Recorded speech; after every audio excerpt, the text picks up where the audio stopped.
Action lawsuit against Tiger Brands. Victims of the Listeriosis outbreak will be invited to come and sue Tiger Brands. Remember, their factory, the Enterprise factory in Limpopo, was pinpointed as the source of the Listeria outbreak. That was in March. By May, more than 200 people had died in the world's biggest outbreak of Listeriosis, that bacteria that attacks meat, affects humans as well. But of course, the incident started going down after Tiger Brands was pinpointed and after there was a recall there. Richard Spoor Attorneys says they will follow this case. We're joined by Thami Malusi from Richard Spoor Attorneys. Thank you for being with us. So this is all green light go at the moment. Precisely, yeah. So today what happened is that the court granted us an order to litigate against Tiger Brands for the outbreak that happened earlier this year for the Listeria on behalf of all the persons that were affected by the outbreak. So yes, as you put it, the court gave us the green light. And you have 10 case studies at the moment? We have 14. So we've added 4. Initially, when we first launched the litigation, we used 10 class representatives, so people that are acting on behalf of everyone else that got affected by the outbreak. We've added 4 now for the sake of completeness. And so we've got 14 people that are representing the 1,060 confirmed cases of Listeria. How watertight is your case, considering that Tiger Brands, I see even today, is saying there's no direct link? I mean, we still believe our case is fairly watertight. So we know for a fact that the National Institute for Communicable Diseases done extensive work, which we have reviewed over the last few months, and we're very confident that that work is satisfactory. And also Tiger Brands, a few months after we launched our class action in March, they released a press statement saying that they did their own independent testing, which also confirmed that the specific strain of Listeria that was linked to the outbreak was also found in their factory. So by them not admitting liability does not necessarily mean that our case is not tight. They just simply reserve their right, so that when we post certification, which is what's going to happen now, when we argue the case on liability, they can still raise a defense when we do that.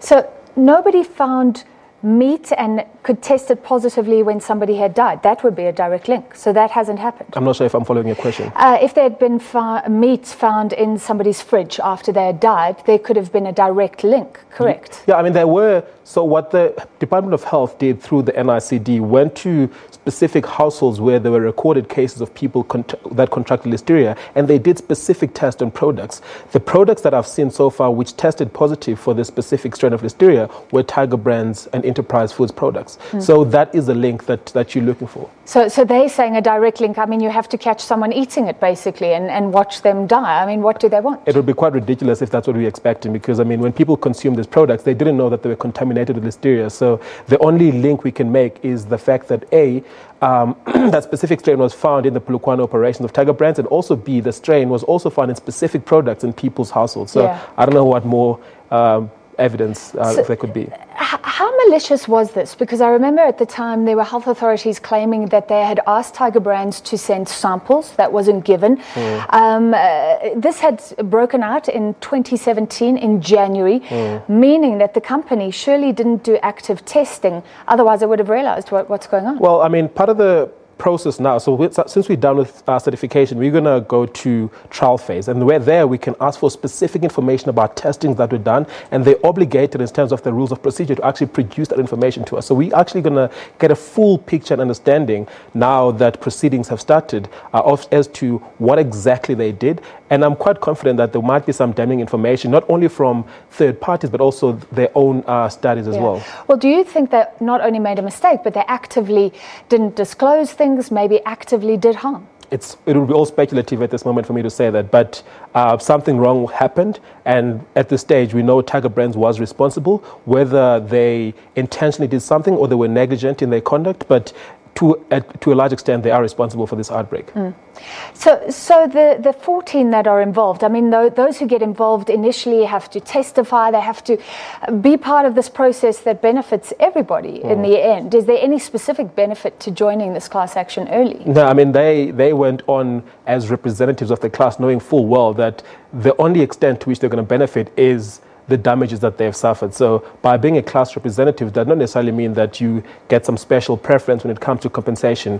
You're simply acting on behalf of everyone else, and what is entitled to you is linked directly to the damages that you've suffered as a person. And why is Richard Spoor involved? So there's been a successful case with the miners and disease there, but some people will say the lawyers circle when there's money to be made. Yeah. So interesting enough that you make that point. So the judge that is presiding over this case, we went to court on Wednesday we thought that we were going to get the order last week Wednesday when we went to court. The judge in fact sent us back to come back today because he had specific things that he wanted to be incorporated into the certification of this class action, specifically around the protection of the class members when it comes to how the lawyers are going to be compensated for this case. So how will that be? It's a contingency fee arrangement. So 20% of whatever proceeds that we get for the clients, we're going to take 20% of that. Okay, and that's so in terms they of will law. get the bulk. Yeah. Easy. What sort of damages are you looking at? It's monetary damages. So it's a civil lawsuit. So simply we want Tiger Brands to pay for the damages that are directly linked to people consuming and falling sick as a result of consuming the product. So it's all monetary damages at this stage. Do you think you can sink Tiger Brands? I believe that they are comprehensively insured for this type of eventuality. I mean, as a company of that magnitude, I can only imagine that they are comprehensively insured. And evidence at this stage points to that effect. So. Yeah. But this is a paradox. To be insured, they have to deny. People are looking at this and saying it's very hard for companies to come out and say in the beginning, honestly, we were to blame because the insurance doesn't pay. Yeah, I mean, it's interesting that you mentioned that because, as I mentioned, a few months after we launched the class action, they came out and they said, we found a specific strain in our factory in Polokwane, and we are going to compensate each and every person that has a valuable claim, right? So, and for them to come back again today and say they're reserving their rights, that they're still not... Because they're saying to be a viable claim, you have to prove a direct link, which is impossible. Yeah. I think the standard is not...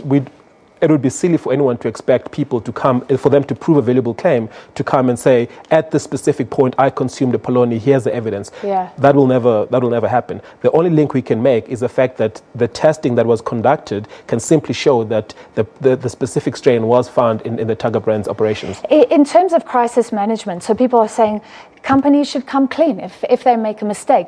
Do you think it would have been better for them if they had done that? Could they have avoided class action? Well, the problem with this is that as soon as something like this happens, insurance kicks in. So, and then again, they can't admit liability. Exactly, because if they admit liability, they're not going to be able to claim from the insurers for that eventuality. So it's very difficult. But I mean, I will say this though: in the certification process, Tiger Brands did not fight us. It took us less than 8 months to certify this class action.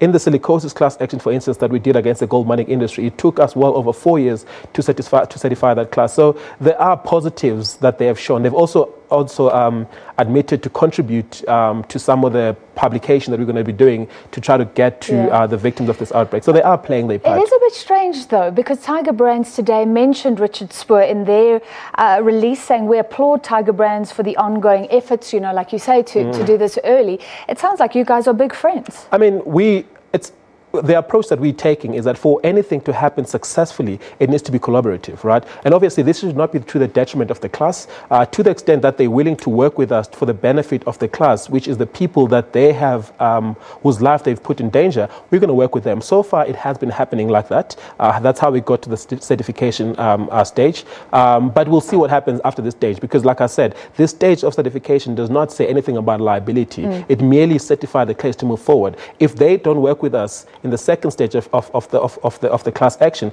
then we're going to come at them. So it's not all sound and fury right now when you're actually friends and there's going to be a quick settlement. No, well, we don't know. We're going to see how it works out. And we haven't opened those discussions yet because we're not certified, so we couldn't speak on behalf of the class. And now that the court certified us to speak on behalf of the class, we are more than willing to speak settlement, and we hope that they'll speak settlement, because we don't want a protracted litigation where people might continue to be sick without them getting compensated. So you believe that's better for the victims and their families? Certainly. How big will this be in the big scheme of things, finally? Because South Africa doesn't know a lot of class action suits, but then we saw silicosis being successful, but that was over many decades. How big is this? I think it's big because, as I referenced silicosis, and you rightly referenced silicosis as well, to certify that class action, it took well over 4 years. Now, there were lessons learned from that process. That's why it took so much shorter for this class action to be certified. Does that make this more winnable now? It's certainly a lot more winnable case than the silicosis class action, because that one stretched along decades and involved multiple defendants. Here we have one defendant, we have a specific period of time, which is roughly about 2 years where the outbreak happened, and we have an identifiable number of victims, which is 1,060. So the case is as complete and as sound as it comes. All right, we'll follow that class action lawsuit. Thank you very much. Thami Malusi from Richard Spoor Attorneys, an attorney there. We take a short break. We'll be back with more.